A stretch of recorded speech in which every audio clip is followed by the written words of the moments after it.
The question arrives in the middle of the night sometimes, when you cannot sleep, when the weight of your family history presses down on you like a thick blanket. Why was I born into this family? Maybe your family has been a source of deep pain.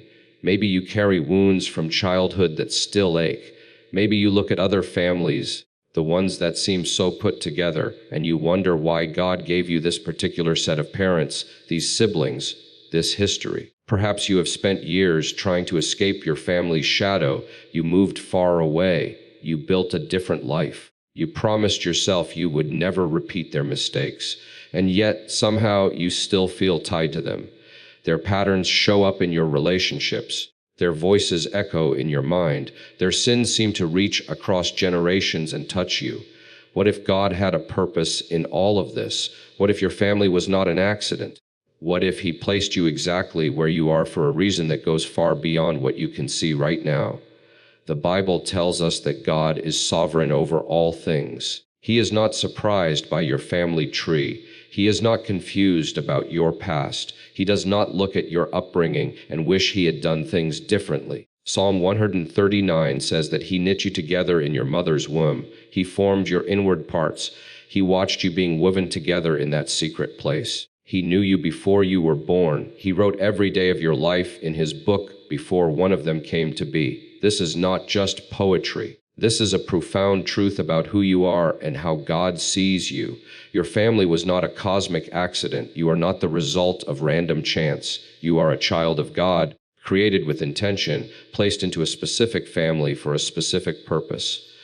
Now, this might be hard to hear, especially if your family has caused you great pain, especially if you have been hurt by the very people who were supposed to protect you. But listen closely. God's plan is not undone by human failure. He does not need perfect parents to accomplish His purposes. He is the one who works all things together for good for those who love Him and are called according to His purpose. The key word there is all things, not some things, not the good things. All things. That includes the messy, broken, painful parts of your family story. He can use every single piece of it for your good and for His glory. Think about Joseph in the Old Testament. His brothers hated him. They sold him into slavery. They lied to their father about what happened. They intended to destroy him, but Joseph understood something profound. When he finally revealed himself to his brothers years later, he did not say, "Look at what you did to me." He said, "You intended to harm me, but God intended it for good." Joseph saw his family's betrayal through the lens of God's sovereignty. He did not minimize the pain, but he saw a bigger picture. God used his family's sin to position him to save countless lives. Can you see this in your own family? The things that were intended to harm you, God can use for good. The rejection you experienced can teach you about God's unconditional acceptance. The neglect you suffered can help you understand the depth of God's compassion. The dysfunction you survived can make you more sensitive to the pain of others. This is not about pretending your family was perfect. It is not about excusing sin or minimizing abuse. It is about trusting that God is bigger than your family's brokenness. He is the Redeemer. He can take what the enemy meant for evil and turn it into something beautiful. There is a deeper truth here. God does not just use your family despite their failures. He chooses to work through your family because of their failures. Think about this. The family of Jesus was not perfect. His genealogy includes some shocking figures. There is Judah, who slept with his daughter-in-law Tamar. There is Rahab, a Gentile prostitute.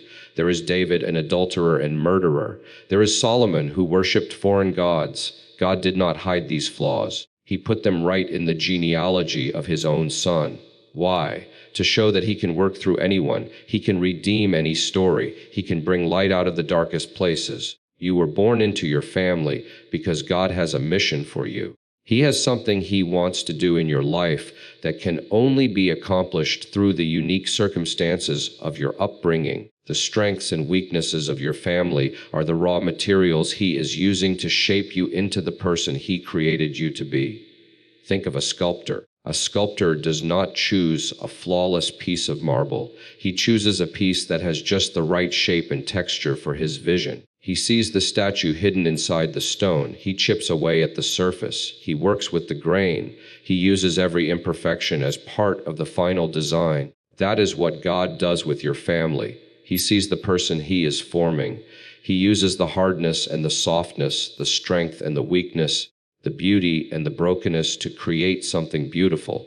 Your family is your first training ground for the Christian life.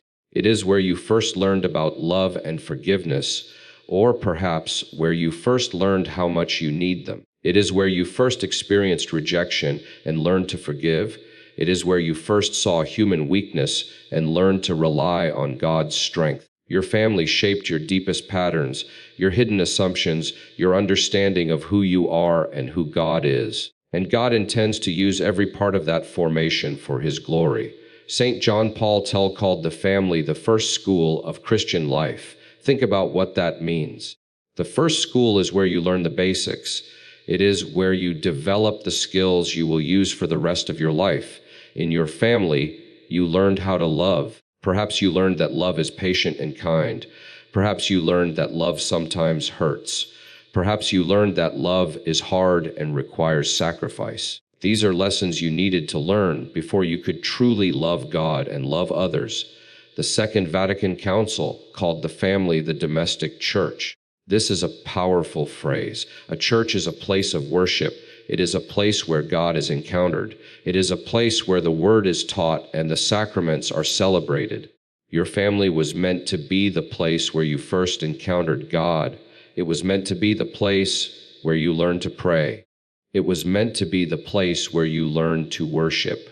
Even if your family did not do these things well, they still shaped your spiritual journey. They taught you what it means to seek God or what it means to need to seek Him. They showed you the power of faith or the emptiness of its absence. God can use both. Now, let us consider the spiritual reality. Your family is a spiritual battlefield. The enemy knows that the family is the building block of society. If he can destroy the family, he can destroy the culture. This is why families are under such intense attack. The enemy targets the domestic church. He knows that if he can tear apart families, he can weaken the church. He knows that if he can wound children, he can wound the future. He knows that if he can destroy marriages, he can destroy vocations. He knows that if he can silence the parents, he can silence the teachers. And yet, God is more powerful than the enemy. He has a plan for your family. He has a purpose for your life. He has placed you in that family for a reason. And He will give you the grace you need to fulfill that purpose. The enemy may have meant your family for destruction, but God means your family for redemption. He is not finished with you. He is not finished with your family. He is working all things together for good. He is restoring what was broken. He is healing what was wounded. He is redeeming what was lost. This is why you were born into this family. You are not the victim of your family's story. You are the one who is called to break the cycle. You are the one who is called to bring healing to the wounds. You are the one who is called to open the door to grace. You are the one who is called to build the domestic church. Maybe your family is broken. Maybe there is a history of addiction, abuse, or abandonment. Maybe there is a legacy of anger or unforgiveness. God wants to break those chains through you. He wants to use you to bring healing to your family tree. He wants to use you to stop the cycle of sin and start a new legacy of faith. This is a profound calling, but it is also a gift. You have been given the opportunity to be part of God's restoration plan. You have been given the chance to be a co-worker with Christ in building His kingdom. You have been given the mission to bring your family to Him. Consider the power of this. You are not just a product of your family. You are a gift to your family. God gave you to them. He placed you in their lives for a reason. You may not see it now, but you are a blessing to your family. Your prayers, your love, your forgiveness, and your witness are bringing grace into their lives. Even when they do not understand, even when they reject you, even when they hurt you, your faithfulness is planting seeds that may one day bear fruit. There is a beautiful truth here. God is the Father of all families. He is the one who gives every family its name. He is the source of all fatherhood and motherhood. He is the one who has designed the family to be the place of holiness. When you embrace your family, even with all its brokenness, you are embracing God's plan for you. When you love your family, even when it is hard, you are loving God. When you forgive your family, even when it seems impossible, you are becoming more like Christ. The saints understood this. They knew that family was a gift from God. They knew that it was a path to holiness. They did not see their families as obstacles to be overcome. They saw them as opportunities to grow in virtue. They saw them as opportunities to love unconditionally. Think of Saint Therese of Lisieux. She lost her mother when she was only 4 years old. She was raised by her older sisters. She suffered from illness and anxiety. She lost her father to mental illness. Her childhood was far from perfect, but she did not become bitter.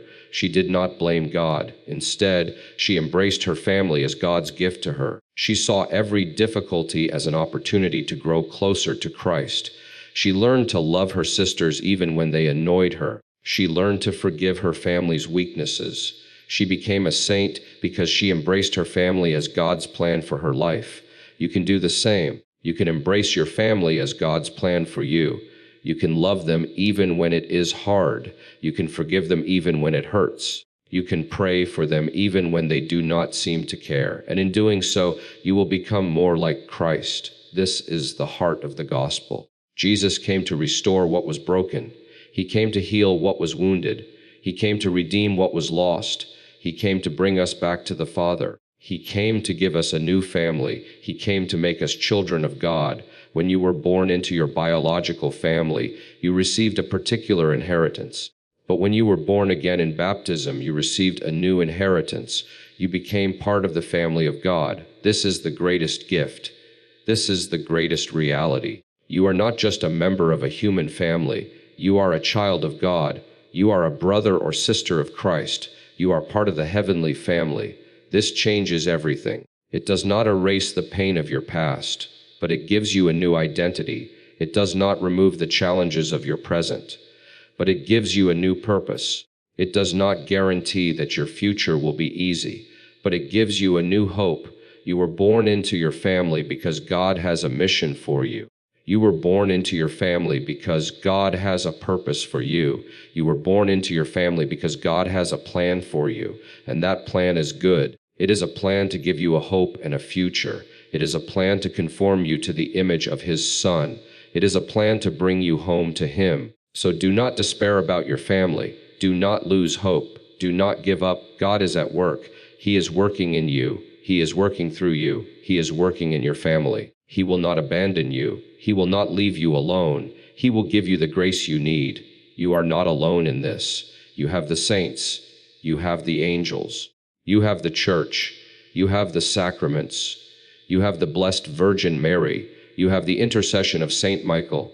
You have the prayers of your guardian angel. You have everything you need to fulfill your purpose. So take heart, take courage, trust in God, trust in His plan, trust in His love. He has placed you in this family for a reason. He has a purpose for your life. He is calling you to holiness. He is calling you to be a saint. He is calling you to bring your family to Him. Perhaps you are thinking about a specific family member right now, someone you struggle to love, someone who has wounded you, someone who has rejected you. God wants to use you to bring healing to that relationship. He wants to give you the grace to forgive. He wants to give you the strength to love. He wants to give you the wisdom to know how to reach them. This may not happen overnight. It may take years. It may take a lifetime, but do not give up. Keep praying, keep loving, keep forgiving, keep trusting. God is faithful. He will complete the work He has begun in you. He will complete the work He has begun in your family. The story of your family is not over. It is still being written, and you have a part to play. You can be the one who changes the ending. You can be the one who brings light into the darkness. You can be the one who brings hope into despair. You can be the one who brings love into hatred. This is your calling. This is your mission. This is your purpose. You were born into this family for such a time as this.